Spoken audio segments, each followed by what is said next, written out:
Hi, I'm Stephanie Skinner from Culture Media, and welcome to Counterculture. Today's presentation comes to us from California, and we are going to meet Lisa Grebow, who will take us well beyond the olive. Lisa's food profession career started, as many others do, in catering. But because she had a well-honed competence in budgeting from working in the LA County Art Museum, she helped her brother-in-law open a wine and cheese shop. So she's been right where you all are now. And again, as happens to so many of us, the hook was set and she fell in love with the food industry. We will be seeing a video and a PowerPoint, and then we're going to do an EVOO blind taste testing and a balsamic tasting. Before we get started, I want to mention a few housekeeping notes. The presentation should be in speaker view mode automatically, but if not, please put it in speaker view. There is a Q&A button on either the top or the side of your screen. Please post questions and comments there. I will be reviewing them as we go along, but we will be having a Q&A period at the end. We will also have, you can also use the chat function, which I will be looking at throughout. So on all of that, I'm going to hand this off to Lisa. Take it away, Lisa. Thank you so much. Thank you for being here. I'm really excited to be here with you today. My intention today is to take you a little bit outside your comfort zone. Hopefully you'll be able to taste something new, something that you might not in fact like. I want to have you be able to discern flavors and understand why you're tasting them, why they might be important, and the applications for those flavors. And ultimately, we would love it if at the end of this, you think of Beyond the Olive as your flavor supplier. So without further ado, you want to start the... So we're going, okay, go ahead. I grew up with spectacular old olive trees behind my house and never thought much of it.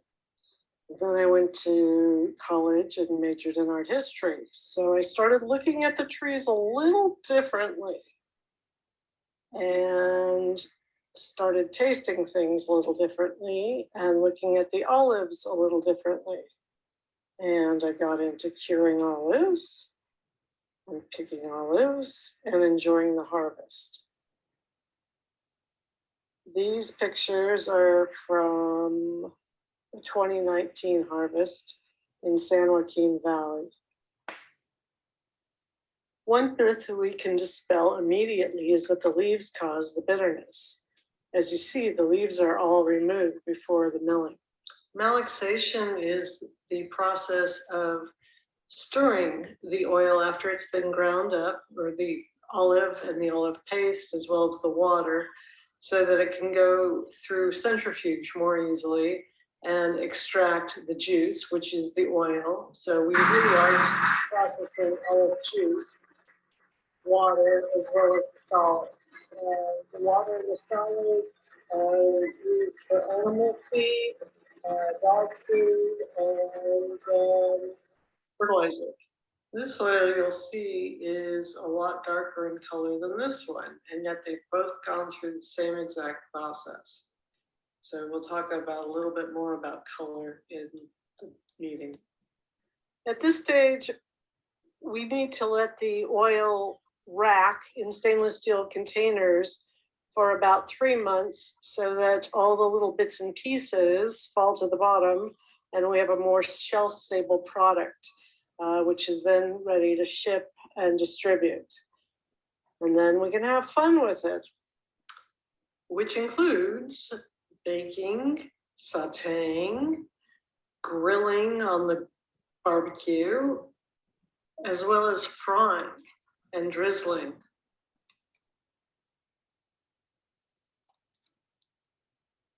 Finding delicious balsamic, as you might be aware, is no easy task. Some are too thin, some are goopy and artificial tasting. And so when I finally did find one from Italy, I've stuck with it for many years, and I began infusing with it and doing cheese plates with fruited vinegars.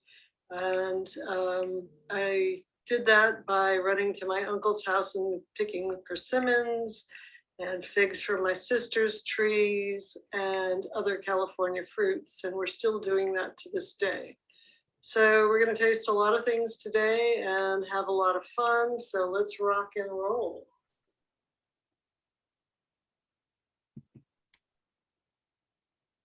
Super. So as I mentioned, what I want you to do today is learn to taste things that your customers are looking for. And my example for that is Chardonnay. It's not my favorite wine, but my customers like oaky, my customers like buttery, and I had to teach myself what I'm tasting for and be able to describe it to them, and of course, to be able to sell them the bottle of wine. We're going to go through tasting attributes of extra virgin olive oil and the good and the bad. And we're going to talk about the defects and some of the causes of the defects. We're also going to talk about cooking with extra virgin olive oil, the flavored oils, as well as the balsamics and fruit vinegars that we're creating. And we're going to talk about why not all extra virgin olive oil is equal, and not all flavored oils are equal. We're going to dispel the myth of smoke points. I don't want to hear another customer come in and say, I won't cook with it. I'm going to say, please cook with it, saute with it, and get it hot. I am the last person you will ever meet that wants to sell hope in a jar. That whole process of selling health benefits has always sort of terrified me. At the same time, I have now finally come across real scientific evidence mixing the Mediterranean diet, extra virgin olive oil, and its applications in the Mediterranean diet, and the natural antioxidants in polyphenols, which occur naturally in olives. So there is scientific proof showing that it does lower the risk of heart disease, and it definitely brings down your blood pressure. And we are also going to talk about why Beyond the Olive only carries extra virgin olive oil from California. So next slide, please.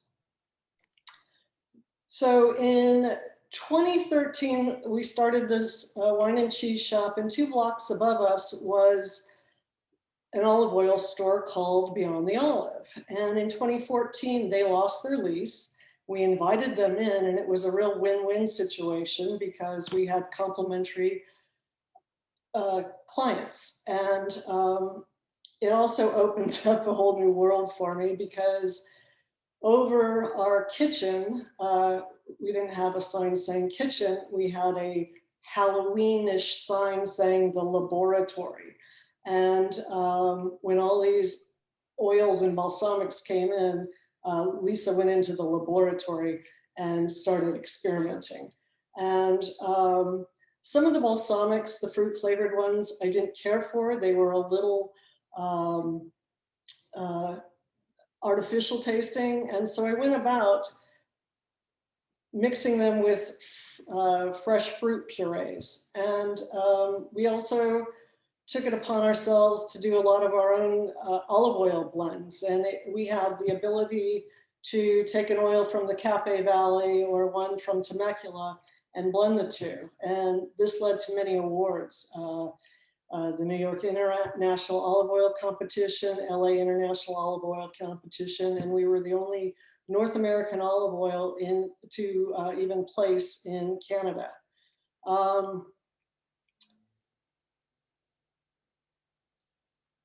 This also led to an encounter I had with one of our county boards of supervisors, Mike Antonovich.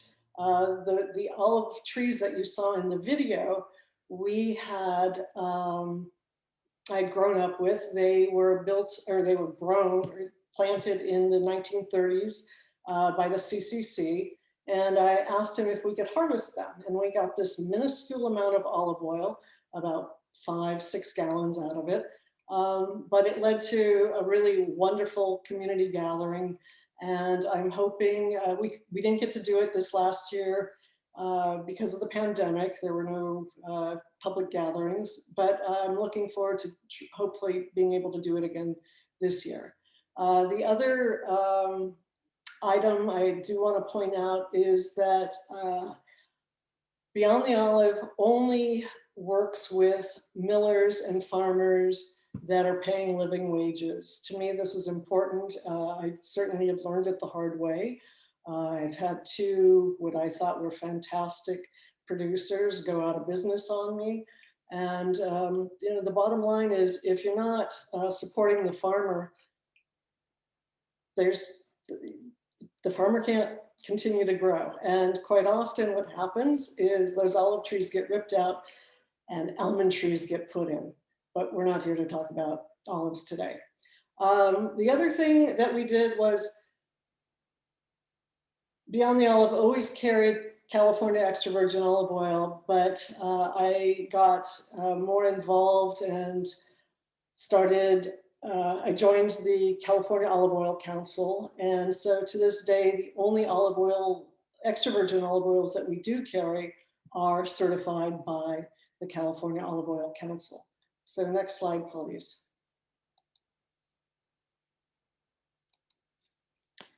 So the California Olive Oil Council seal is recognized worldwide, and their standards are a little higher. The numbers are lower, the standards are higher on tasting as well as chemical analysis of extra virgin olive oils. There are 75 varietals of olives grown in California. I have not tasted them all. It is on the bucket list. One of the main reasons why we specialize in California extra virgin olive oil is because when I get a sample, I know that the product that's eventually going to get shipped to me is going to taste the same as the sample I had maybe tasted a month or 2 before. Whereas if I'm bringing something across the Atlantic Ocean in a cargo container and it's sitting on a dock for months, the dynamics of that oil are going to change tremendously. Besides a tasting panel, there is a chemical analysis that we're going to look at briefly. That the California Olive Oil Council makes sure that you submit before you even ask for the tasting panel. Free fatty acids are what really the main determinant of extra virgin olive oil, of all of the chemical analysis. The International Olive Oil Council says that free fatty acid needs to be at 0.8% or less. The California Olive Oil Council says at 0.5% or less. We like to find oils at 0.2% or less, and yet that's not always possible. But this year's oils, all of them are at 0.4% or less that we are carrying. Next slide, please. So these are the COOC's standards, and median of defects, we're going to get into defects, fusty, muddy, musty, winey, metallic, rancid, burnt, and frozen. These are all defects. If anybody tastes any of those on the panel, the oil will not qualify. Fruitiness, all extra virgin olive oils have fruitiness, but the type of fruitiness, we're going to get to a tasting meal eventually. They range from herbaceous to nutty, so we'll get to that. We talked about free fatty acid. Peroxide values measure the exposure to oxygen, which causes the musty smell. This indicates the oil is damaged or will go rancid. If it's not already rancid, rancid soon. DAGs take place naturally as the oil ages. Warmer storage temperatures and higher free fatty acids will both accelerate this process. And then PPP measures the degradation of chlorophyll in the olive oil. So it measures the age of the oil. It also determines whether the oil has been refined or heated to possibly change the flavor or prolong it a little bit longer. Next slide, please. So the one thing that the California Olive Oil Council does not insist that we test is polyphenols. And polyphenols are sort of all the rage right now. And they are what Dr. Simon Poole out of Cambridge is writing about when he talks about the health benefits of the Mediterranean diet. And polyphenols occur naturally in an olive. They protect the plant from oxidation, inflammation, and just natural destruction. So as we consume them, they are antioxidants and anti-inflammatories. And we have customers that will drink olive oil every day, and they have said that their blood is thinner, their blood pressure is lower because of it. The next slide, please. One thing on the polyphenols is that they, as we taste, you're going to actually be able to taste the polyphenols. They are what contribute to the pungency of the olive. Okay, so going on to myths and smoke points and bitterness. The lower the acid, free fatty acids, the higher the smoke point. So refined oils will have a higher smoke point, but I want you to think of refining as the same process that the gasoline in your car goes through. And I don't know exactly how hot the gasoline in your car burns at, but it's going to be higher than a natural oil like extra virgin olive oil. As the little video showed, the bitterness is not due to the harvest. And polyphenols, some people say that it contributes to the bitterness. I haven't found that. I think there needs to be a little bit more research, but it definitely contributes to the pepperiness of the extra virgin olive oil. Next slide, please. Okay, so Richard Gowell is out of Sydney, Australia, and he has done some research on the smoke point of extra virgin olive oil. And as you'll see here on the right of the red band at 0.8 free fatty acids, you'll see the smoke point at a little below 350 degrees. And then as we move left, at 0.5, it's about 375. And then as we move into the green band at 0.2, it's reaching 400 degrees. And I've experimented with a candy thermometer and a meat thermometer, so I'm not going to say there's how reliable my own research is, but I've brought sauteed vegetables up to about 420 degrees, and there is no smoke on the olive oil. As a matter of fact, I think that if you're going to burn the olive oil, you're going to burn your vegetables. So next slide, please. So we get into the beauty of the olive itself. I think those are gorgeous. All olives go from green to sort of a purpley pink to black. And as we taste, you're going to taste a greener, typically a hotter olive oil.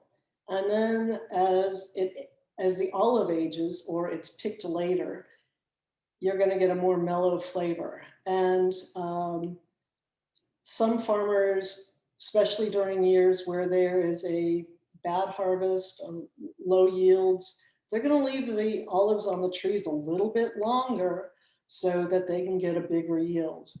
They need to sell more olive oil, and they might not be as worried about the flavor of the olive oil or winning awards. They need a yield. So next slide, please. So we're almost ready to taste, but before we do, I want you to consider fruitiness of the oil. There will be different types of fruit flavors. The bitterness, quite often the more bitter, the fresher the olives. The pungency, which is, has to do with the polyphenol count. The more mellow olive oils are going to be later harvest. The more pungent, robust oils are going to be the early harvest. As we go through this, I want you to consider complementary as well as contrasting flavors that you would put with these oils. Your ideas about applications. So take note, I hope you might even have a notepad: aroma, bitterness, pungency. Green buzziness. I've actually tasted olive oils that I thought somebody had carbonated. They were like pop rocks on the tongue. So there can be a lot of activity, and sometimes that's at the oleo nuevo level. And I didn't talk about oleo nuevo, and so let me pause here for a minute and sort of introduce that concept. Oleo nuevo is, as in the video you saw it coming right out of the centrifuge. That is oleo nuevo, and it's full of little particles. And so it has a shelf life that is substantially shorter than the oil that has racked and we've removed all of that sediment. And so when your favorite, let's just say it, when Trader Joe's is introducing oleo nuevo in July, it's either from the southern hemisphere, which is possible, or it's something that was bottled as oleo nuevo and somebody didn't sell it. And I'm not going to say it's not a delicious oil, but it's already starting to turn bad. So let's go to the next slide. Okay, here's the fun stuff. When we're tasting, in blind tasting, we use these blue cups, and what they do is they hide the color. And our eyes obviously see before our mouths get to taste. And so we want to hide a yellow looking olive oil because our brain is going to tell us it's going to taste like hay or grass. And then if we see a really dark green one, our eyes are going to affect our brain and tell us we are tasting something grassy, like more herbaceous, maybe basil or something like that. A few causes and defects typically happen when the fruit is being transported to the mill. I don't know, when I'm driving down the freeway and I see a truck filled with fruit, oranges, onions, and it's 100 degrees outside and you have to assume that the pavement is 200 or 300 degrees. And you're looking at this truck and you have to wonder what kind of fermentation is happening at the bottom of what's occurring at the bottom of the truck with the fruit.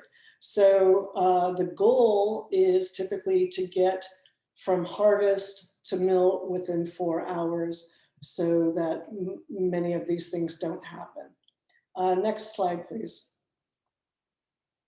Okay, here we are. As you'll notice, I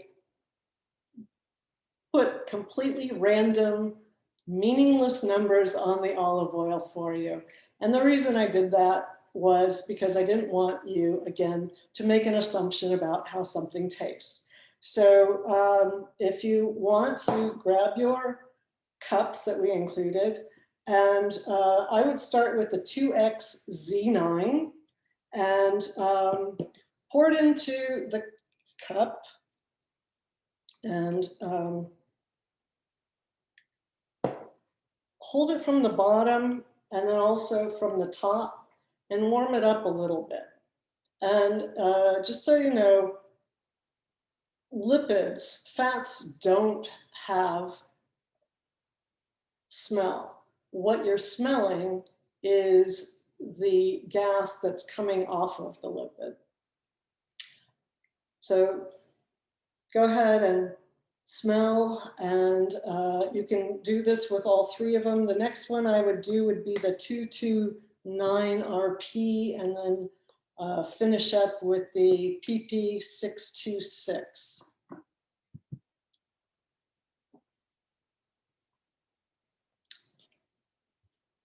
I also want you, as you sip this, to slurp it and open up your mouth and get it to the sides of your cheeks and over your tongue. On another sip, I want you to let it sit on the top of your tongue so that you can sort of evaluate the body of it, the mouthfeel that it's providing you.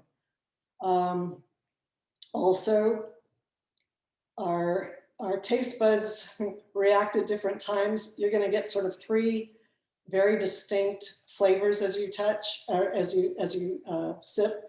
At the beginning, you'll probably get the fruitiness, and you'll probably get that off of the aroma. And then you're going to get the bitterness at the middle of the tongue.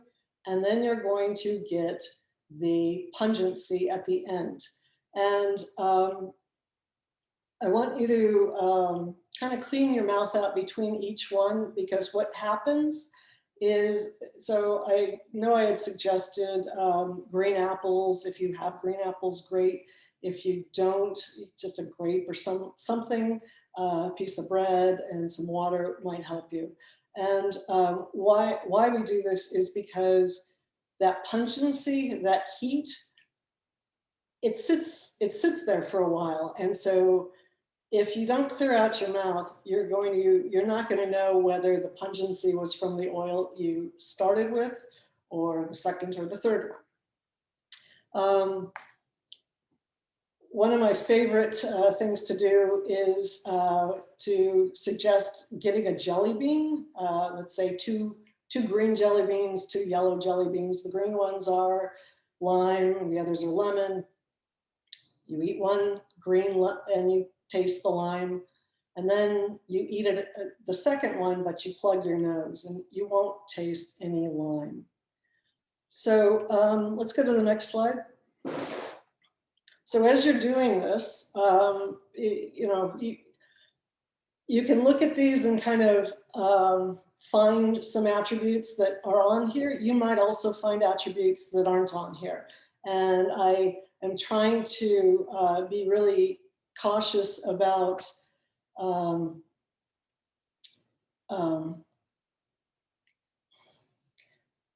giving you suggestions as to what anything tastes like. Because my favorite example was I was with a sommelier and we were tasting a wine, and she said, tastes like bandages.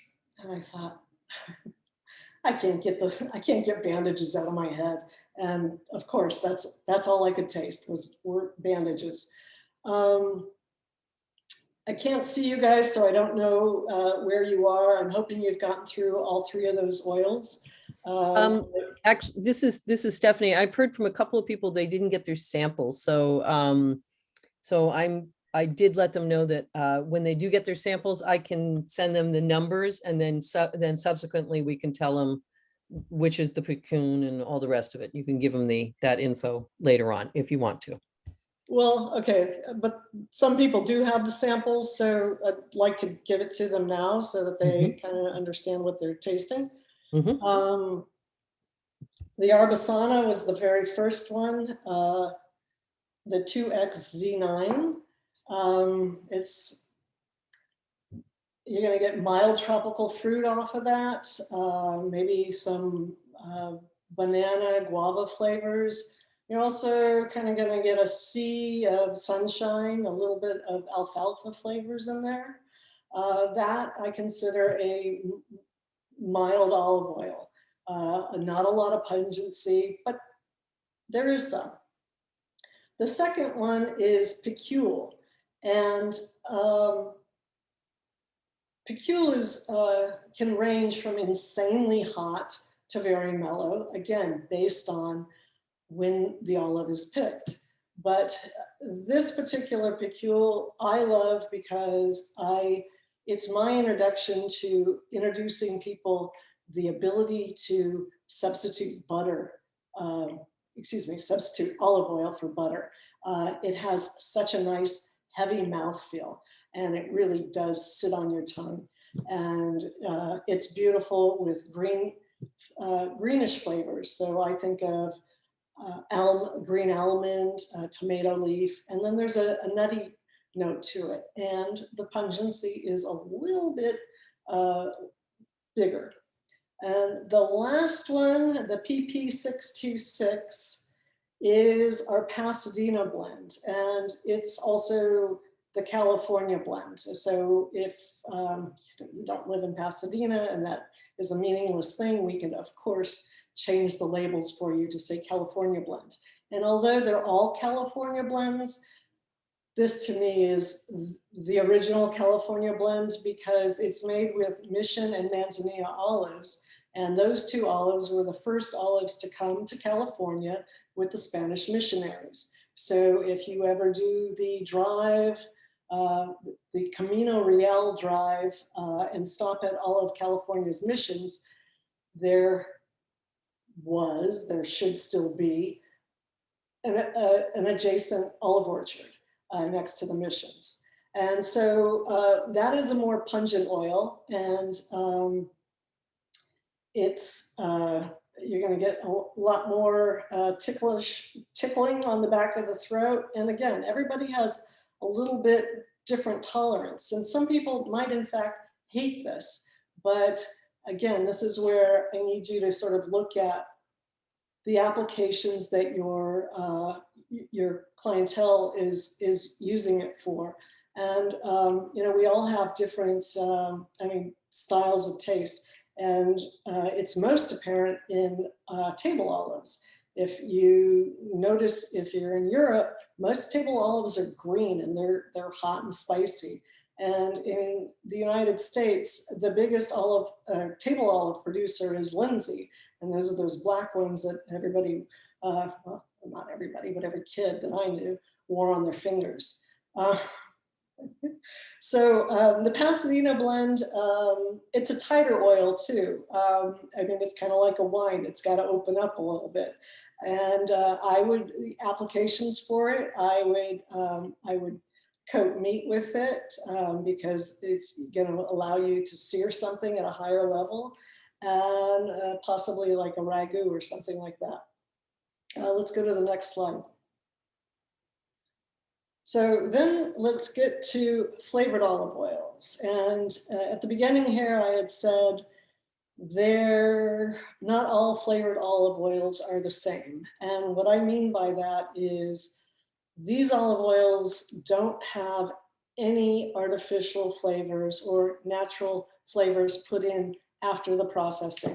As you see in this video, or in the pictures here, we are milling the oranges, the lemons, the garlic, the basil, the jalapenos, all with the olives. And you'll notice these olives are relatively green. The next oil I'd like you to taste would be the Eureka lemon. And you're going to get a lovely, distinct lemon flavor. But you should also be able to taste the olive oil. That is something that when I'm tasting for flavored oils, I want to make sure that it's still olive oil because I love the flavor of olive oil. And then you might want to clear out your mouth again and taste our smoked. And this goes to again, my personal preference. This is huge. It's It's hard for me to drink straight. However, it's one of my favorite things to cook with. I saute vegetables, and it brings a completely different warmth to it. And then I have clientele who I call it like smoked flavor to the third, fourth degree. They they'll put it on meats and still put their meats in the smoker. So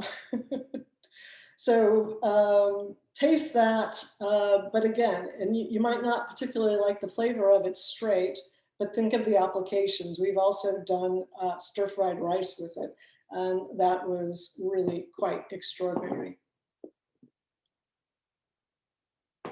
Next slide, please. Balsamic, finally. So,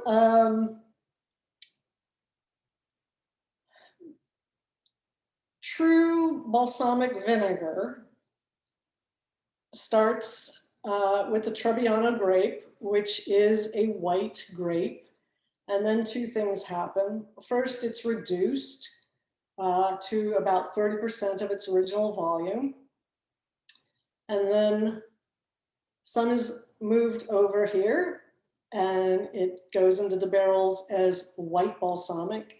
And then the rest is caramelized, and that's how you get dark balsamic.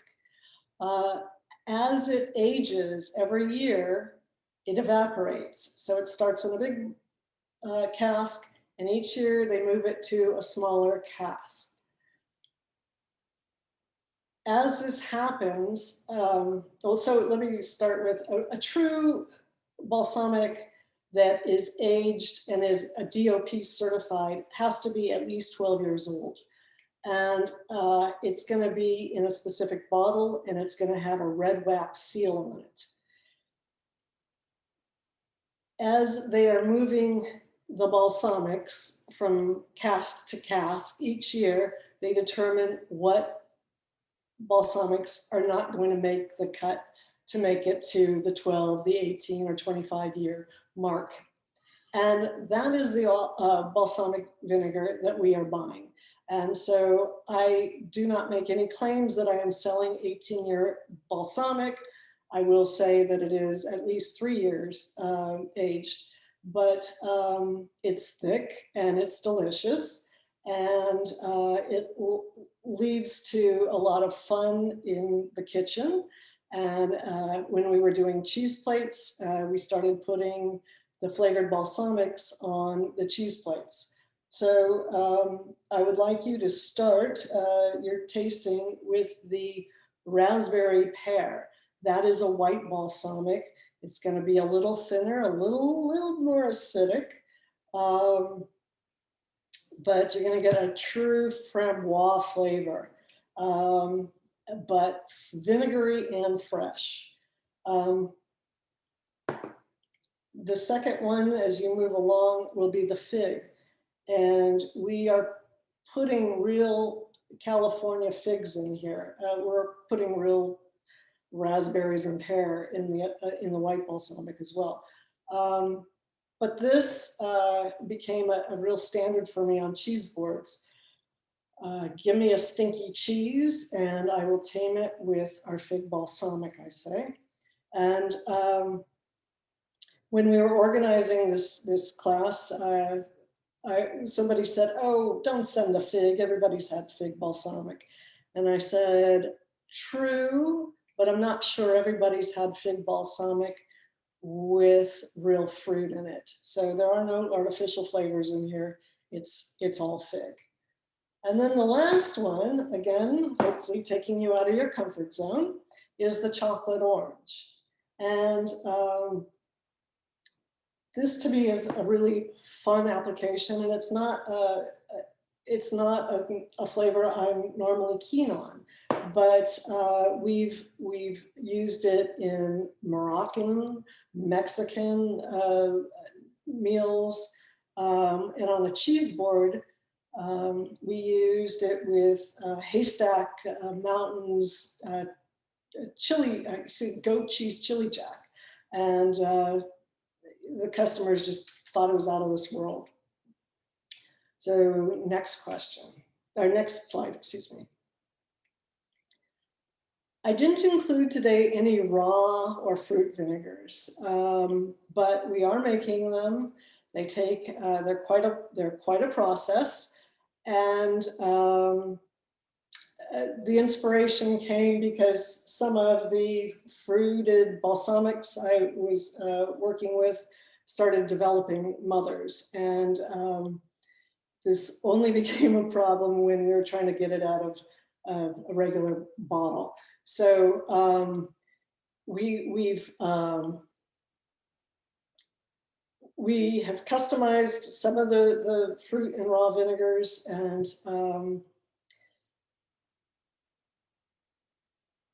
if you want samples, I'll be happy to send them to you.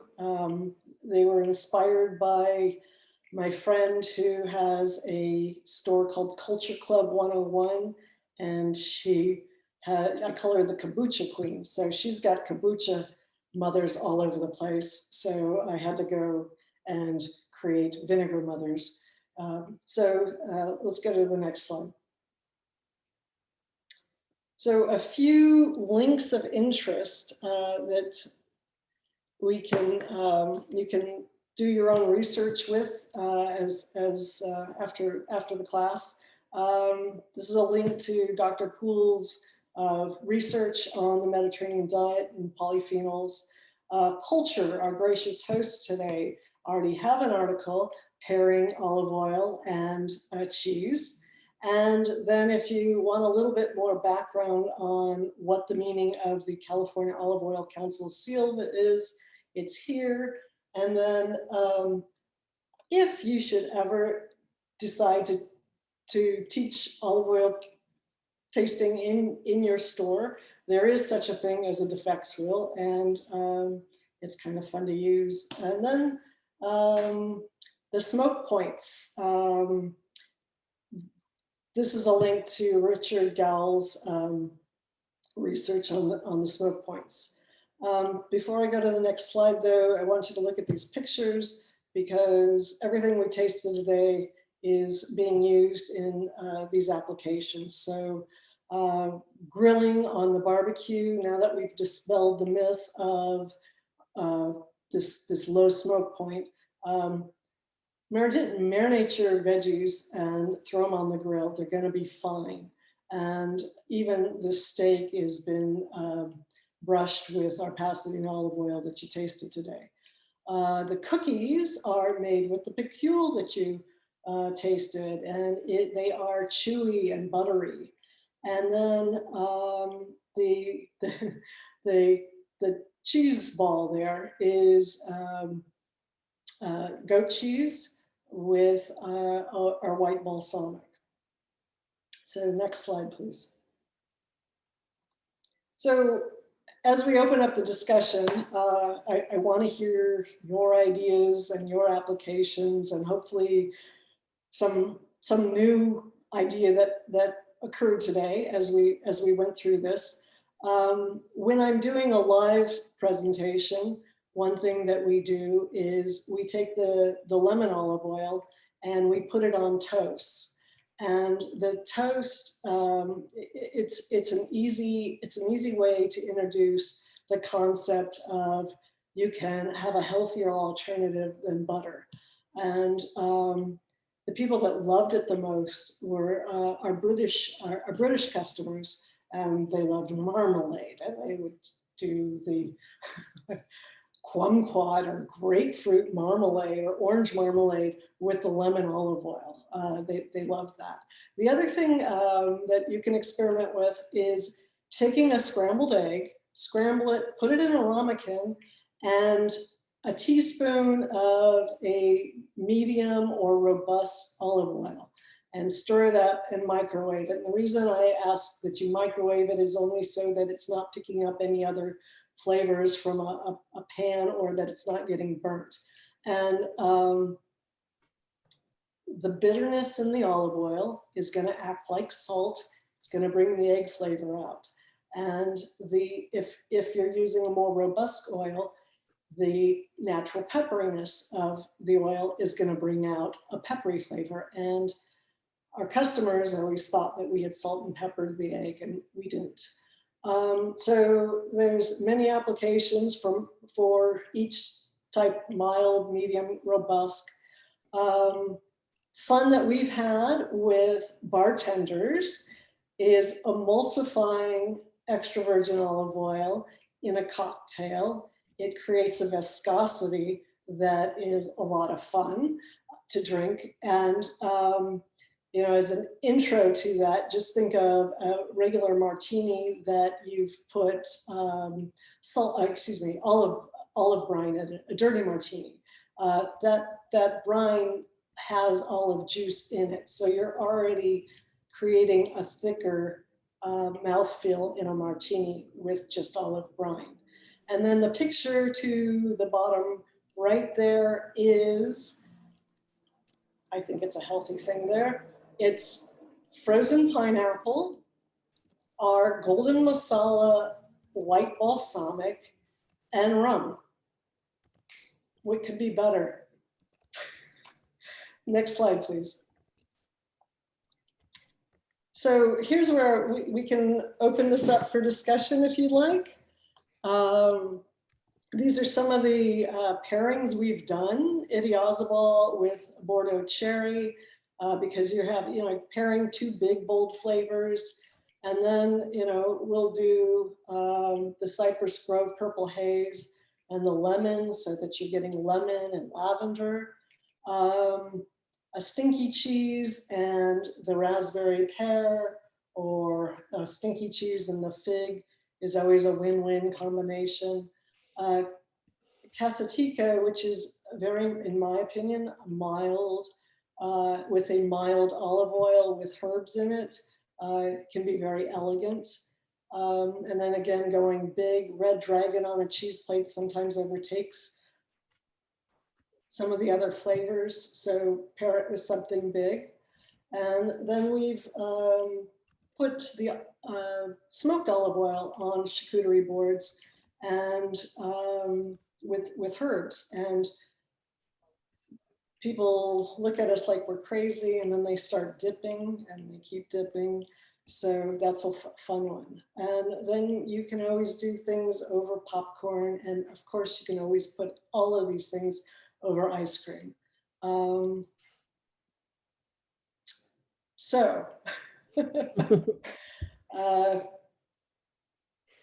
Questions? Yeah. So, well, one of the questions, of course, was which olive oil would you suggest putting over ice cream? So that you obviously have already answered that, but do you have a favorite of all of them that you would suggest? Well, okay, so see, here we go back to my personal preference is I'm a Cabernet drinker, okay? So I like big flavors, so I'm gonna want the big flavors. But when I watch our customers go through and taste all of the olive oils, quite often they go back to the Arbequina because it's the most mild. So and they find the fruitiness there. But of the three that we tasted today, as far as ice cream is concerned, I'd probably do the Picule because, again, that body that it has, and also that it's flavors that they contrast with the ice cream. Mm-hmm. We have a request for the cookie recipe. Okay.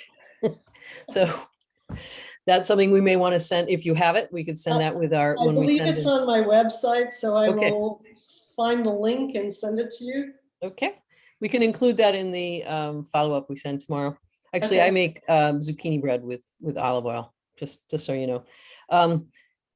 Can you just run, because we had a couple of questions right at the beginning. Can you quickly run through which oils were which numbers, so that people can just make note of that again? 2XZ9 is the Arbesano. 229 RP is the Picule. And then PP626 is the Pasadena Blend. Pasadena Blend. Okay, very good. I have a question. You mentioned it in something we talked about earlier, but we didn't go into it today. Can you tell us what the UV absorbency is all about? Yes. Every color has a light wave. And so those are measuring, they're looking for, they're trying to see if there's any abnormalities, anything besides extra virgin olive oil in the oil. Okay. All right, so there's obviously some interest in the and excitement about using the balsamics in cocktails. Do you have suggestions for those as well somewhere? Well, the one in the picture, I believe, is also on our website. Okay, we might want to throw and then that, I will and that as well. There is a chef who is, I don't know if he's published the recipes. I will look on his website and see if he's published the olive oil recipes for cocktails. Yeah. This is where I say, go have fun and experiment with it. Come back to us. I don't think, yes, with this group, I don't think you have to worry about experimenting. I think that is going to happen. Okay. So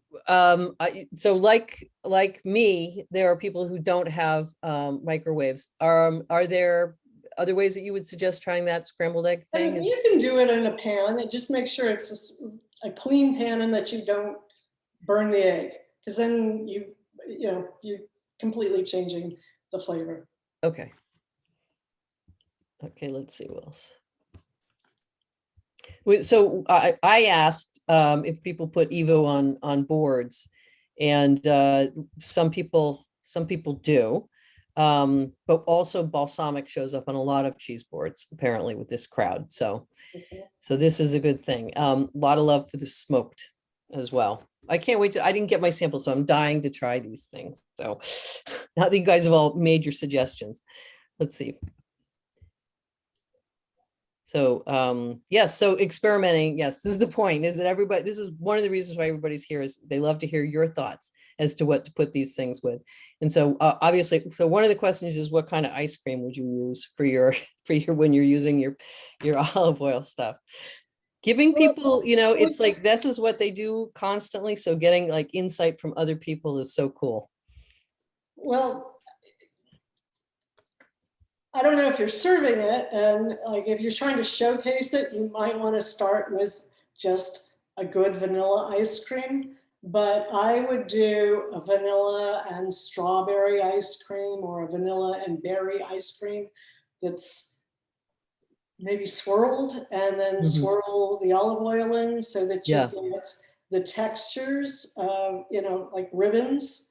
It's sort of the same sensation when they don't completely mix the berries into the ice cream. It would be the same thing with the olive oil.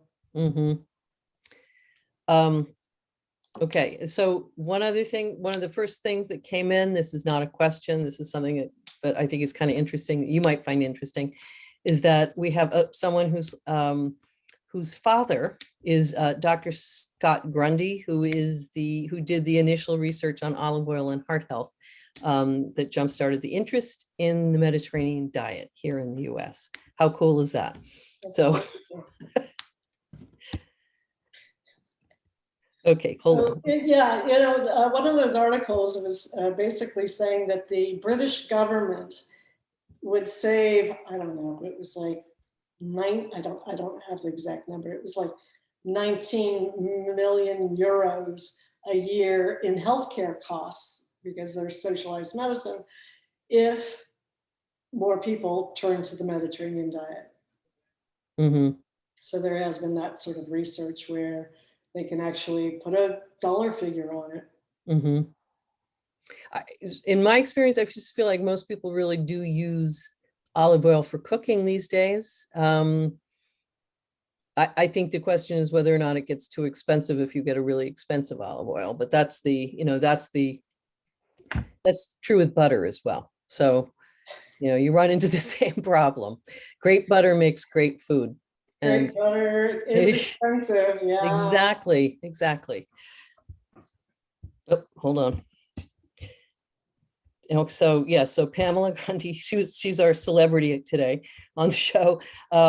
Yeah, back in the 90s, her dad did this. So But see, this is back in the 90s, and yet it's still this new concept, 30 years later. Yeah.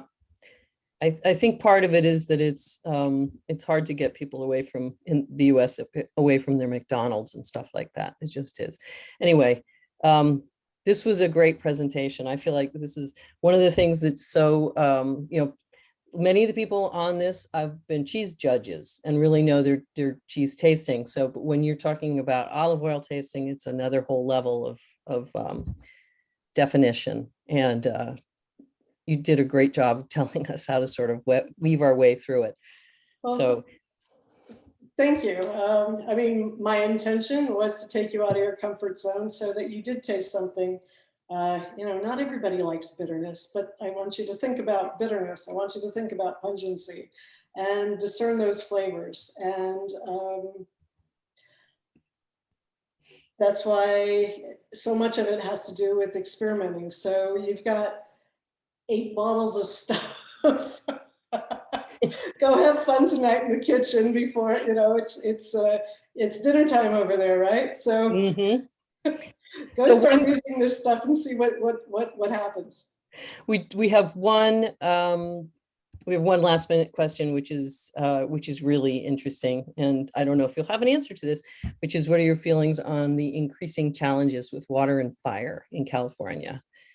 And is there any specific takeaways beyond the fact that it's not being floated across the Atlantic? So there's the value in getting it from here, but tell us what's happening.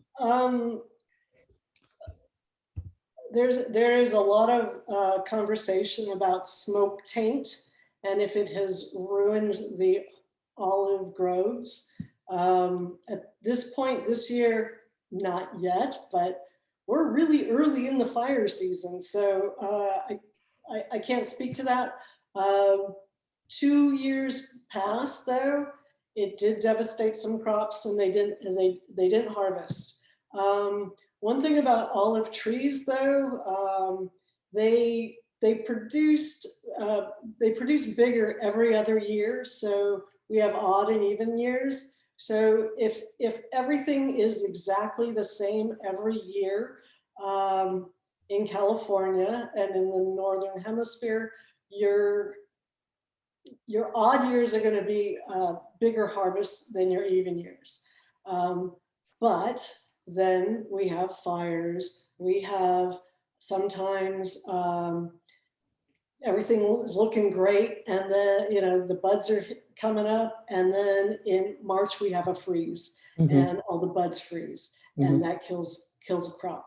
So there's a lot of moving parts to it, and then there's a lot of moving parts just to grow the stuff, and then a lot of moving parts to harvest the stuff, and a lot of moving parts to mill it and then get it to the customer. The hard work of the farmer. Final question, everyone.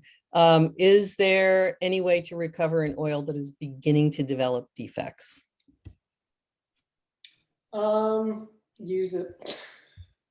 You know what? And that's actually brings me to the customer that says, I got this one, I have your bottle from 2016 and it's so good, and I've been just using a little bit. No, use it up. It's going to go bad. It's not wine. And that's a huge thing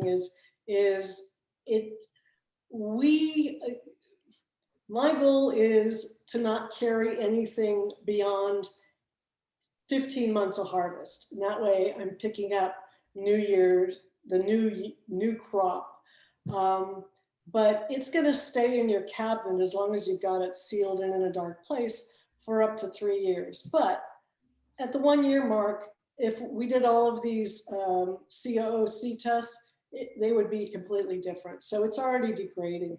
There's nothing you can really do. You can put it in your refrigerator to slow it down, but and some of our clients do that, but it's still going to degrade. That's the nature of the beast. Mm. So I have learned tons and I can't wait to try them when they show up for me. Thank you so much, everyone, for showing up for this fabulous olive oil tasting. And thank you, Lisa. Thank you. I hope everybody got something out of today, and that you think of Beyond the Olive as your flavor supplier in the future.